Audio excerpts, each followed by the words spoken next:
সময়ের মধ্যে হঠাৎ করে কান্না করে উঠলো। আমার মাকে জিজ্ঞেস করলাম কেন? মা বলে, বাবা তুমি দুবাই যদিও আঙ্গুল কেটেছো, কিন্তু আমার কলেজার ভিতর টন টন করে আওয়াজ হয়ে গিয়েছে। আল্লাহর নবী সরকারে মদিনা নবী নবী আমার বলে, ওই কিয়ামতের ময়দানে কেউ কাউকে পাবে না। তুমি যদিও মনে করো তোমার মা হয়তো বা তোমার দিকে তাকাবে, কিন্তু কুরআন বলে ইয়াফিরুল মারউ মিন আখি ওয়া উম্মি ওয়া আবি। কিয়ামতের ময়দানে তোমার মা তোমাকে দেখলে দৌড়িয়ে দৌড়িয়ে পালাতে শুরু করবে, তোমার বাবা তোমাকে দেখলে দৌড়িয়ে পালাতে শুরু করবে। তো কিয়ামতের ময়দানে কে সাহারা হবে? মা ফাতেমা রাদিয়াল্লাহু তাআলা আনহা রাসূলুল্লাহকে প্রশ্ন করেছিলেন, নবী কিয়ামতের ময়দানে আপনাকে কোথায় খুঁজে পাবে একটু আমাকে বলুন না।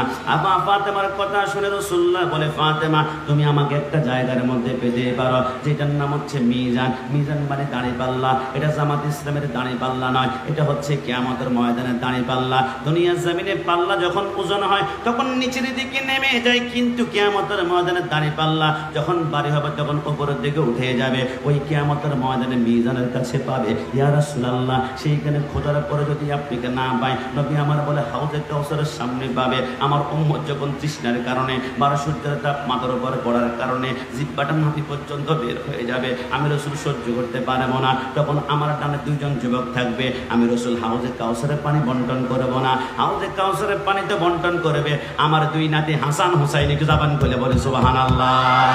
আমার সরকারে মদিনা রাসূল আপনাকে যদি সেইখানে না পেলাম, নবী আমার বলে তুমি আমাকে ফুলসরাতের গোড়ার মধ্যে পাবে, যেটা চুলের চাইতে চিকন, তলোয়ারের চাইতে ধার হবে। গুনাহগার বেদাতে ওহাবে খারেজ যারা আছে এরা যাওয়ার সময় পা গুলো কেটে কেটে পড়ে যাবে। রাসূল সেইখানে যদি না পাই তাহলে কোথায় পাবো? আমার নবী বলে তুমি আমাকে সর্বশেষ একটা জায়গার মধ্যে পেতে পারো।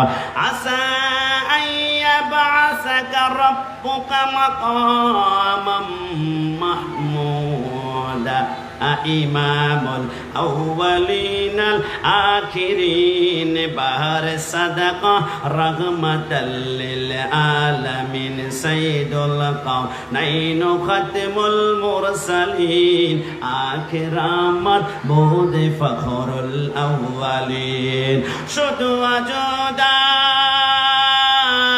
রাহমাতাল লিল আলামিন মসজিদে ও শুদ্ধ হামারো বেজামি। নবী আমার বলে, হে ফাতেমা তুমি আমাকে সর্বশেষ একটা জায়গার মধ্যে পেতে পারো, ওইটার নাম মাকামে মামুন। ওইটার নিচে শীতের মধ্যে আমি পড়ে কাঁদবো, রব্বি হাবলি উম্মতি। মা ফাতেমা প্রশ্ন করে, নবী তাহলে সর্বশেষ একটা প্রশ্ন করতে যাই। কি প্রশ্ন?